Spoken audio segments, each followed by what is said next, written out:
안녕하세요. 저는 구리교구 화도가정교회 2세 가정 서순우입니다. 일단 저는 여러 가지로 이제 이런 혼독 가정 예배에 대한 사례를 얘기하면 좋겠다는 말씀을 들었을 때 사실 좀 부담이 많이 됐었던 것 같아요. 잘하고 있다라기보다는 저희가 하고 있는 것 중에 좀 함께 공유하면 좋을 수 있겠다 하는 내용을 오늘 준비를 해봤습니다. 저희 가족은 이제 제 자녀가 이남 이녀, 사남매 어머니인데요.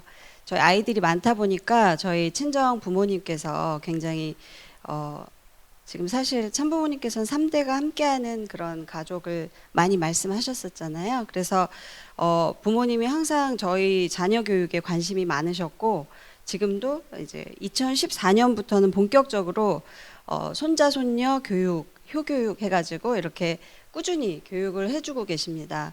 그래서 월 1회에서 2회 정도 이렇게 저희 집을 방문을 하시는데요. 동생네도 부근에 함께 같은 교회에 지금 다니고 있다 보니까 한 10분 거리에 있어요. 그래서 거기 아이들 2명 해서 6명의 손자 손녀를 위해서 이렇게 시간을 많이 해주고 계신데요. 저희 아버님이 자녀 교육을 하는 데 있어서 가장 핵심 키워드라고 할 수 있는 거는 실천이라고 할 수 있을 것 같습니다. 처음에는 효교육으로 시작해서 뭐 밥상머리 예절 교육하는 뭐 예전에 그런 말도 있었잖아요. 그런 인성 교육으로 시작을 해서 효교육 또 발전시켜서 신앙 교육까지 그렇게 지금은 조금 그 교육이 지속되다 보니까 다양한 것들이 이렇게 발전되고 있습니다. 처음에 했던 저희들의 효교육 실천했던 내용들은 신발 정돈하기, 부모님께 인사드리기, 심지어는 엄마 아빠를 아버지 어머니라고 부르기, 이런 것들 아주 사소하고 정말 생활 속에서 늘 있는 그런 것들을 챙겨주셨습니다. 그래서 사실 저희 쌍둥이는 중학교 2학년인데 누나가 5살 차이가 나요. 그래서 누나한테 누님이라고 부릅니다. 그래서 다 옆에 있는 친구들이 깜짝 놀래요. 누님? 하면서 막 그 식당에서 특히 아버지, 어머니 막 이러면 다 쳐다봅니다. 그래서 제가 뿌듯해야 할 내용인지는 잘 모르겠는데 어쨌든 아버님께 굉장히 감사한 마음을 가지면서 그렇게 생활을 하고 있습니다. 그래서 이제 이거는 굉장히 초반의 모습들이라서 아이들이 초등, 뭐 유치원 막 이럴 때 어릴 때 모습들이에요. 저희들은 다양한 것들을 실제로 모두 다 실천을 했어요. 그래서 감사 편지도 직접 하루는 날 잡아서 다 써보고 할아버지 할머니께 전화도 바로 드려서 그 자리에서 통화하는 거를 할아버님이 이제 예의가 어긋난 부분도 이렇게 얘기하면 좋다 이런 것도 얘기해 주시고 실제로 모든 걸 같이 해보는 그런 게 포인트라고 할 수 있습니다. 그래서 자녀들 이제 쌍둥이가 많이 싸웠거든요. 그래서 싸우지 않으려면 어떻게 해야 되나. 그래서 서로 남자애들인데 안아주면서 화해하는 거 그런 것도 같이 시켜보기도 하고 청소도 이렇게 구석구석 뭐 창틀 같은 거 아이들이 좀 닦기 어렵잖아요. 그런 것들 부모님이 이렇게 힘들게 항상 도와주시고 계시다 이런 것들을 해보면서 몸소 실천하게 심지어는 저희가 사실 지하철에 아이들을 데리고 가셔서 어르신들이 타면 자리 양보하는 거를 훈련을 이렇게 시키시기도 하셨습니다. 그렇게 하고 중요한 부분은 실천한 것들을 계속 확인하고 지속적으로 하는 것이 중요한 것 같아요. 저희 아버님이 이제 저희들이 다 맞벌이에요. 그러다 보니까 뜻앞에 이렇게 일을 하는 걸 굉장히 귀하게 생각해 주시고 하셔서 천원단지에서 저희들이 일을 하다 보니까 좀 더 많이 그렇게 생각하셨던 것 같아요. 그래서 자녀들이 바르게 행동할 수 있도록 뭐 이렇게 체크리스트를 해가지고 사인을 해주시기도 하고 칭찬도 잘했을 땐 칭찬하고 연말에 시상식, 효행상 시상식도 모두에게 해주고 상금도 있습니다. 제일 잘한 사람 이제 그 사인 제일 많이 받은 사람한테는 상금도 좀 넉넉히 주시고 그래서 아이들에게 뭔가 어릴 때는 좀 이런 독려하는 게 좀 더 많았던 것 같고요. 이제 발전이 돼서 이제 지금은 거의 다 중고생하고 이제 초등학교 고학년이 되다 보니까 이런 밑바탕이 된 교육을 토대로 신앙 교육을 어떻게 할 것인가를 한 3, 4년 전부터는 좀 더 강화가 된 것 같아요. 그래서 말씀을 실천하는 생활 속에서 저희가 이제 아버님이 가장 강조하신 거는 거짓 없는 생활.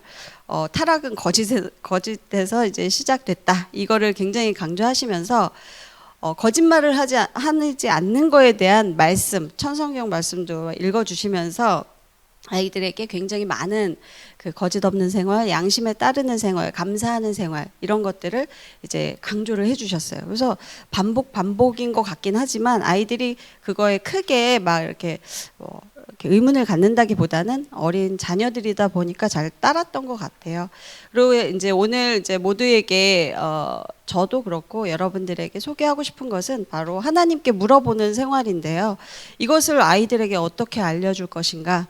하나님께 물어본다는 게 사실 제가 생각할 때도 쉽지 않고 신앙에서 어떻게 보면 가장 좀 핵심이라고 할 수 있는 부분인데 부모님, 저희 아버님 같은 경우는 항상 매 순간 뭐 예를 들어서 가위가 필요했는데 예상치 못한 자리에 가위가 있으면 하나님이 이렇게 준비해 주셨다고 이렇게 말씀을 하시는 거예요. 그래서 제가 그런 얘기를 이제 처음 들을 때 마음속에서 아니 뭘 그렇게 다 갖다 끼워 맞추는 거 아닌가 이런 생각도 들고 너무 지나치다 이런 마음이 되게 많이 있었습니다.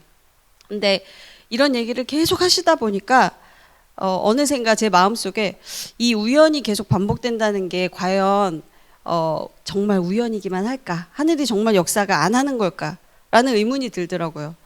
그걸 하늘의 역사가 아니라고 나는 단정 지을 수 없다라는 생각이 드니까 이것도 그럴 수 있겠다. 제 마음속에서 조금씩 변화가 일어나더라고요. 그리고 아버님이 이제 그런 말씀을 많이 하실 때 좀 부정적이었던 제 자신에 대해서 좀 오히려 반성하는 마음이 좀 더 커지면서는 저도 이제 저한테 다가오는 많은 것들을 감사하게 하늘이 이렇게 역사하시는구나. 오늘 심지어 여기 오는 것도 준비가 많이 미흡했는데 계속 하늘한테 부탁할 수밖에 없는 거예요. 저는 준비가 부족한데 이렇게 귀한 시간을 다른 분들한테 폐가 되면 안 될 텐데 막 이런 생각이 드니까 아버님 같이 해주십시오. 계속 그 말밖에 할 게 없는 거예요. 그래서 그런 감사한 마음을 매 순간 붙잡게 되더라고요.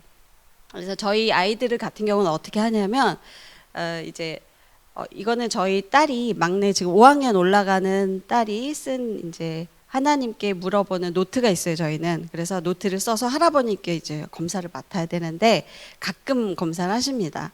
그래서 이거는 작년에 쓴 거예요.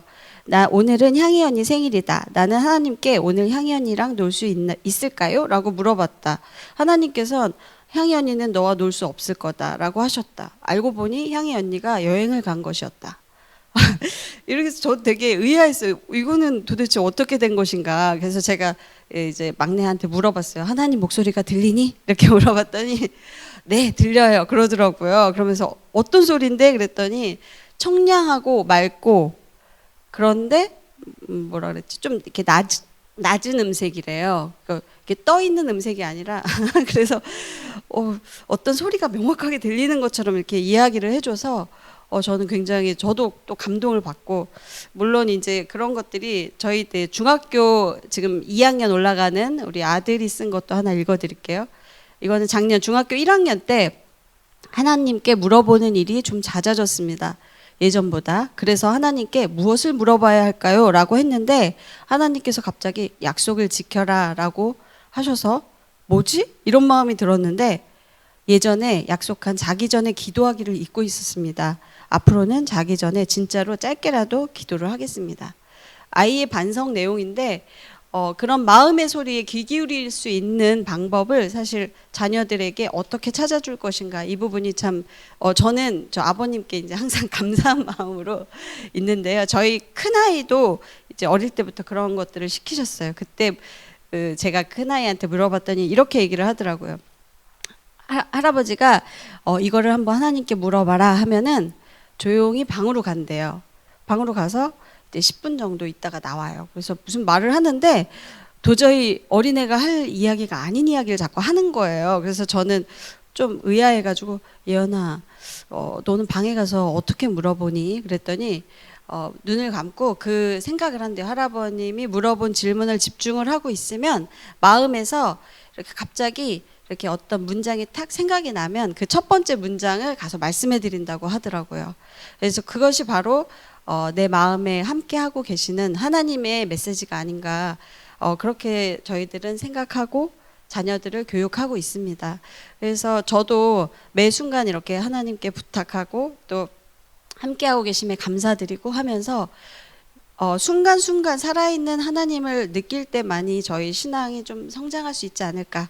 오늘도 도전하는 마음으로 매일 조금씩 성장하는 마음으로 그렇게 저희가 생활하는 모습을 소개해 드리면서 여러분들의 신앙에 조금이나마 도움이 되셨으면 하는 바람으로 말씀드렸습니다. 감사합니다.